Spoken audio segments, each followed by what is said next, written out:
சொந்தங்களுக்கு வணக்கம். நான் உங்கள் தோழன் ரதன்.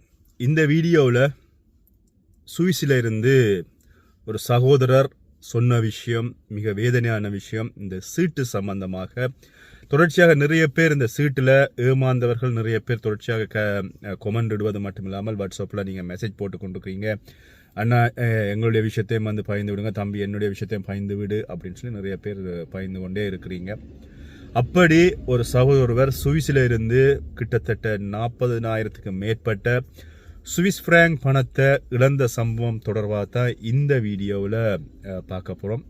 அதுக்கு முன்பதாக உங்களுடைய வாழ்க்கையிலும் இவ்வாறான சம்பவங்கள் ஏதாவது இருந்தால் ஒரு விழிப்புணர்வுக்காக பகிரணும் அப்படின்னு சொல்லி நீங்கள் ஆசைப்பட்டீங்கன்னு சொன்னால் என்னுடைய வாட்ஸ்அப் இலக்கம் 0033 7 51 25 10 இந்த வாட்ஸ்அப் இலக்கத்துக்கு நீங்கள் வந்து வாய்ஸ் மெசேஜில் அனுப்புங்க அல்லது எழுதி அனுப்புங்க.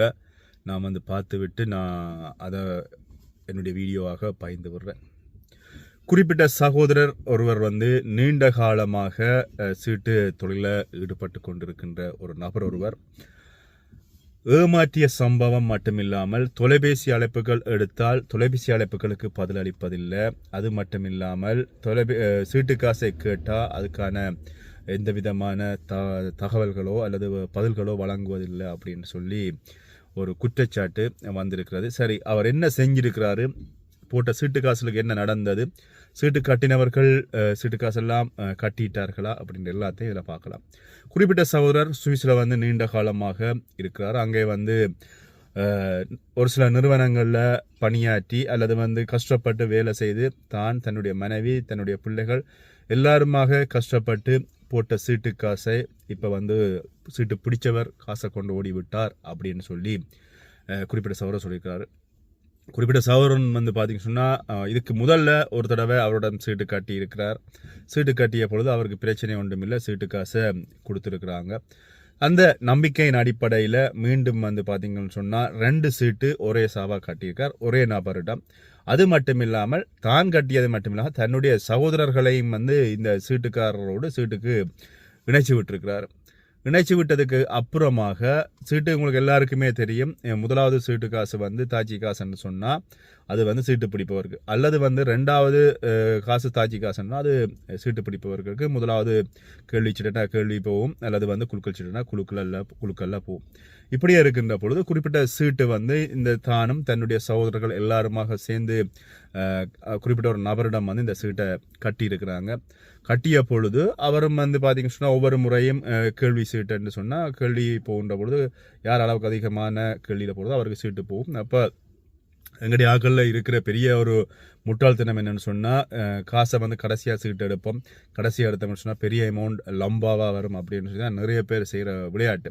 இதனால தான் இந்த சீட்டு ஏமாற்றப்படுறது யாருன்னு சொன்னால் இந்த சீட்டு கட்டி கொண்டு முதல் எடுத்தவங்க எல்லாருமே காசை எடுத்துருவாங்க. அது நட்டமோ லாபமோ எடுத்து தங்களுடைய வேலையை பார்த்துருவாங்க. இந்த கடைசியாக சீட்டு காசு எடுப்போம் அப்படின்னு சொல்லி காத்திருப்பவர்களாக இங்கே மாட்டுப்படுறார்கள். அப்படித்தான் இவரும் இவருடைய சகோதரர்களும் என்ன செஞ்சுருக்காங்கன்னு சொன்னால், சரி நம்ம சீட்டு காசுகளை கடைசியில் விடுவோம், கடைசியில் எடுத்தோம்னு சொன்னால் எங்களுடைய பொம்பளை பிள்ளைகள் இருக்குது, அதுகளுக்கு ஏதாவது பிரயோசனப்படுத்தப்படலாம் அல்லது ஏதாவது தேவைக்கு அந்த காசை நாங்கள் யூஸ் பண்ணலாம் அப்படி என்று சொல்லி அந்த சீட்டு காசை கடைசியாக எடுப்போம்னு விட்டுருக்காங்க. அப்போ அந்த சீட்டு காசை கடைசியாக எடுப்போம்னு விடுகின்ற பொழுது குறிப்பிட்ட சீட்டு ஒரு அளவுக்கு போய்கொண்டிருக்கிறது நடந்து போய்கொண்டிருக்கின்ற பொழுது குறிப்பிட்ட சீட்டு அந்த கடைசியாக குறிப்பிட்ட நபரும் அவருடைய 2 சகோதரர்களும் இவரோட சீட்டு கட்டிக்கிறார்கள். குறிப்பிட்ட நபர் 2 சீட்டு, மற்ற சகோதரர்கள் ஒவ்வொரு சீட்டு. கிட்டத்தட்ட இவர் 40,000 சுவிஸ் பிராங்க் சொல்றாரு. 40,000 சுவிஸ் பிராங்க் சீட்டுன்னு சொன்னால் 2 சீட்டு வந்து 80,000 சுவிஸ் பிராங்க். அது மட்டும் இல்லாமல் மற்ற 2 சகோதரர்கள் அப்படின்னு சொல்கின்ற போது அவர்களுடைய 40,000 சுவிஸ் பிராங்க் காசு. இந்த முன்னுக்கு சீட்டு எடுத்தார்கள் எல்லாருமே தங்களுடைய சீட்டுகளை கழிச்சு எடுத்து அவர்கள் எஸ்கேப் ஆகிட்டாங்க. அதனால பிரச்சனை இல்லை. இவருக்கு வந்து பார்த்தீங்கன்னா சீட்டு பிடிச்சவருக்கு சுவிஸில் வந்து வீடு இருக்கிறது. அது மட்டும் இல்லாமல் இந்தியாவில் ஒரு சில நிறுவனங்கள் தொழில் நிறுவனங்கள் உருவாக்கி வச்சிருப்பதாக சொல்லியிருக்கார். அது மட்டும் இல்லாமல் தாயகத்தில் யாழ்ப்பாணம் அது மட்டும் இல்லாமல் வவுனியா கொழும்பு பகுதிகளில் வந்து தொழில் நிறுவனங்கள் ஹோட்டல்கள் வாங்கி விட்டிருப்பதாகவும் அது வந்து வாடகை கொடுக்கப்பட்டிருப்பதாகவும் குறிப்பிட்ட சீட்டு பிடிப்பவர் சம்பந்தமாக குறிப்பிட்ட தகவல் வழங்கியிருக்கிறாங்க. இந்த விஷயம் இப்படியே இருக்கின்ற பொழுது இந்த குறிப்பிட்ட சீட்டினுடைய இறுதி கட்டத்தில் வந்து 4 சீட்டுகள் வந்து பிளாக் ஆகியிருக்கிறது. இந்த 4 சீட்டுகளோடு குறிப்பிட்ட சீட்டு பிடிச்சவர் வந்து சீட்டு என்ன சொல்கிறது சீட்டுக்காரங்க எடுத்தவங்க காசு தரல சீட்டு முடங்கிட்டு அப்படின்னு சொல்லிட்டு அவர் ஸ்ரீலங்காவில் போய் அவர் வந்து அங்கே செட்டில் ஆகிட்டார் அல்லது வந்து அங்கே போயிட்டு தன்னுடைய அங்கே இருக்கின்ற வளங்களை பாதுகாக்கிறது அதனுடைய டெவலப்மெண்ட் அதை வந்து அபிவிருத்தி செஞ்சு தன்னுடைய வளத்தை மேலும் வளர்ப்பதற்காக அவர் அங்கே போய் செட்டில் ஆகிட்டார். இங்கே சீட்டு கட்டியவர்கள் தொலைபேசி அழைப்பு எடுத்தா தொலைபேசியில் பதில் இல்லை. இவருடைய சீட்டு பிடிச்சவருடைய பிள்ளைகள் எல்லாமே வந்து பார்த்தீங்கன்னா பெரிய பிள்ளைகள் ஆகிட்டார்கள். அவர்களிடம் இது சம்பந்தமாக கேட்டால் நீங்கள் அப்பாவிடம் சீட்டு கட்டினீங்கள் இது அப்பாவோட பாருங்க எங்களிடம் இது சம்பந்தமாக கேட்கவும் வரக்கூடாது இதுக்கு எங்களுக்கும் சம்மதம் இல்லை அப்படின்னு சொல்கிறாங்க. குறிப்பிட்ட சீட்டு பிடிச்சவருடைய சகோதரர்கள் சுவிஸ் ஜெர்மன் பிரான்ஸில் இருக்கிறாங்க. அவர்களிடம் இது சம்பந்தமாக கேட்ட பொழுது எங்களிடம் நீங்கள் வந்து கேட்டு சீட்டு கட்டலை நீங்கள் அவரிடம் தான் நேரடியாக சீட்டு கட்டினீங்க சீட்டு பிரச்சனை நீங்கள் அவரோட தான் பார்க்கணும் எங்களோட இது சம்பந்தமாக வரக்கூடாது இதுக்கு மேலே நீங்கள் தொலைபேசி அழைப்பு எடுத்து நீங்கள் ஏதாவது தொந்தரவு செய்வீர்களாக இருந்தால் நாங்கள் வந்து காவல்துறையிடம் முறையிடுவோம் அப்படின்னு சொல்லியிருக்கிறாங்க. இதில் இப்படி இருக்கின்ற பொழுது அந்த சீட்டு பிடிச்சவருடைய நண்பர் நெருங்கிய நண்பர் அப்படின்னு சொல்லி இந்த குறிப்பிட்ட சகோதரருக்கு வந்து முதல்ல அறிமுகப்படுத்திய அந்த நபரின் ஊடாக போயிருக்கின்ற பொழுது அந்த நபர் கேட்டிருக்கிறார் இப்படி அவங்க சீட்டு காசுகள் கேட்குறாங்க 4 பேர் சீட்டு காசு முடங்கி போயிருக்கு மற்ற சீட்டு காசுகளை வாங்கி மற்ற காசை பண்ணி இந்த கணக்கை முடித்து அவங்கள வெளியில் விட சொல்லுகின்ற பொழுது குறிப்பிட்ட சீட்டு பிடிச்சவர் என்ன சொல்லியிருக்கான்னு சொன்னால் இந்த சீட்டு காசை நான் வந்து தருவேன் எனக்கு பிரச்சனை இல்லை என்னிடம் வந்து வீடு இருக்குது சொத்து இருக்குது அப்படி அவர்கள் ஏமாத்தினாலும் நான் இந்த காசை வீட்டை விற்று போட தருவேன் அப்படின்னு சொன்ன அந்த நண்பருக்கு சொல்லியிருக்கிறாரு. அந்த நண்பர் இந்த பதில் சொல்லியிருக்காங்க. இந்த விஷயம் வந்து 2-3 வருடங்களாக இப்போ பெரிய ஒரு இழுபறையில் இருக்குது. கிட்டத்தட்ட 1,60,000 சுவிஸ் ஃப்ராங்க் காசு வந்து முடங்கி போய் ஒரு ஆளிடம் வந்து இருக்கிறது. சீட்டு காசு கேட்கின்ற பொழுது தெரியும் தானே இப்போ வீட்டை போயிட்டு அவருடைய மனைவியிடம் இது சம்மந்தமாக கேட்டால் மனைவி போலீஸாரிடம் கால் பண்ணி சொல்வேன் மிரட்டுறாங்க. நண்பரினூடாக போனால் நண்பரிடம் இந்த சொல்லப்பட்டிருக்கிறது. சகோதரிடம் சொன்னால் சகோதரர்கள் எங்களிடம் வந்து வேற தேவையில்லை நீங்கள் சீட்டு கட்டினீங்க நீங்களே பார்த்துக்கொள்வாங்கன்றாங்க. அதே மாதிரி பிள்ளைகள் வந்து இந்த பதில் சொல்கின்ற பொழுது சீட்டு பிடித்தவர் தன்னுடைய சொத்துக்களை அங்கே போய் பாதுகாக்கிறது மட்டுமில்லாமல் இலங்கைக்கு போயிட்டான். சரி இது இப்படியே இருக்கின்ற பொழுது இங்கே இருக்கிற வீட்டை விற்று தருவேன் அப்படின்னு சொன்ன அந்த குறிப்பிட்ட சீட்டு பிடிச்சவர் இங்கே வந்து இருக்கின்ற சொத்துக்களை வந்து பிள்ளைகளுடைய பேருக்கு வந்து மாற்றியதுனால வந்து இங்கே வந்து அவருடைய பேரில் எந்த விதமான சொத்துக்களும் இல்லை. இது சம்பந்தமாக போலீஸில் போயிட்டு முறைப்பாடு செய்யலாமா அப்படின்னு பார்த்தீங்கன்னு சொன்னால் போலீஸில் போயிட்டு முறைப்பாடு செய்ய முடியாது.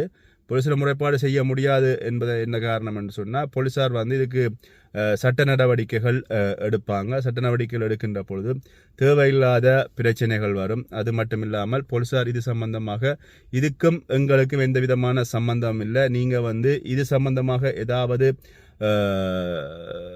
பிரச்சனைகள் எடுக்கிறதாக இருந்தால் ஏதாவது தகவல்கள் எடுக்கிறதாக இருந்தால் நீங்கள் அவர்களுடைய பாருங்க அப்படின்னு சொல்லுவாங்க. ஏன்னு சொன்னால் சீட்டு பிடிப்பது அப்படின்றது ஒரு சட்டவிரோதமான தொழில். இங்கே ஐரோப்பிய நாடுகளை பொறுத்தவரை இங்கே சீட்டு பிடிச்சி யாருமே வந்து நாங்கள் போலீஸில் போய் சொன்னோம்னு சொன்னால் சீட்டு கட்டிட்டு நாங்கள் யாராவது போலீஸில் போய் சொன்னோம்னு சொன்னால் போலீஸார் என்ன சொல்வார்கள்னு சொன்னால் இதுக்கு எங்களுக்கு சம்மந்தம் இல்லை அப்படி இல்லைன்னு சொன்னால் இது இல்லீகல் பிஸ்னஸ் அப்படின்னு சொல்லி இதனால் ஐரோப்பிய நாடுகளில் வந்து இந்த சீட்டு தொழில் அப்படின்றது வந்து இங்கே பெரிய ஒரு சுத்துமாத்து தொழிலாக நீண்ட நாட்களாக போகும். இப்படி சீட்டு தொழிலில் காசை சுற்றி கொண்டு போயிட்டு நல்லா வந்துடுவாங்களா அப்படின்னு பார்த்தீங்கன்னு சொன்னால் அவங்க தான் நல்லா இருக்கிறாங்க. இன்னொருவரை ஏமாற்றி தட்டி சுற்றி மேலே வந்தவர்களாக நிறைய பேர் இப்போ நல்லா இருக்கிறாங்க. உண்மையான நேர்வழியில் போன யாருமே இதில் வந்து நல்லா இருந்தால் சரித்திரம் இல்லை. நல்லா இருந்தால் சரித்திரம் இல்லை என்றதை தாண்டி இந்த நேர்வழியில் பயணிக்கின்ற அல்லது இந்த இல்லை நாங்கள் நேர்வழியில் தான் பயணிப்போம் அப்படின்னு பயணித்த யாருமே வாழ்க்கையில் உயர்ந்ததாக இல்லை. மற்றவருடைய வாழ்க்கையில் எப்படி தட்டி சுற்றி நாங்கள் மேலே வரலாம் அப்படின்னு நினைக்கின்ற நபர்களாக இன்று நல்லா இருக்கிறாங்க. ஆனால் ஆண்டவன் கணக்கில் கணக்கண்ணன் ஒன்று இருக்குது. எல்லாருமே கஷ்டப்பட்டு சேர்த்த காசை தான் சீட்டு தொழிலில் போடுறாங்க. எனக்கு இதில் இன்னொரு சந்தேகம் என்னென்னு சொன்னால் இப்போ இந்த குறிப்பிட்ட சீட்டு கட்டின சகோதரர் வந்து சொன்ன தகவலின் அடிப்படையில் அவர் சொல்கிறத வச்சுக்கொண்டு நாங்கள் 100 வீதம் வெளியில் வந்து விஷயத்தை கொண்டும் போகிறத விட இன்னொரு விஷயம் அவர் வந்து தான் கஷ்டப்பட்டு உழைச்ச காசு அதனால் என்னுடைய காசை வந்து வரணும் அப்படின்னு சொல்கிறாங்க. தாங்க மாதாந்த கூலி வேலைக்கு சம்பள வேலைக்கு தான் போகிறாங்க அப்படின்னு சொல்கிறாங்க. இதில் நான் நம்புறதுக்கு இல்லை சில விஷயங்கள் எனக்கு தயாராக இல்லை. என்னன்னு சொன்னால் 40,000 சீட்டு கட்டுறது ஒரு 15 மாதம் அல்லது 20 மாத சீட்டுன்னு சொன்னால் கிட்டத்தட்ட 2,000 சுவிஸ் ஃப்ராங்க் அல்லது 2,500 சுவிஸ் ஃப்ராங்க் சரி 1,500 சுவிஸ் ஃப்ராங்காவது வேண்டும். ஆனால் அங்கே அவ்வளவு சம்பளம் வருதா, அந்த சம்பளத்துக்குரிய செலவுகள் இருக்கிறது, இவைகள் எல்லாம் கடந்து இந்த வருமானங்கள் இது நாங்கள் சில விஷயத்தை உள்ளுக்குள்ளே போய் பூந்து பார்க்க விரும்பாவிட்டாலும் சில விஷயங்கள் கேள்விக்குறிதான்.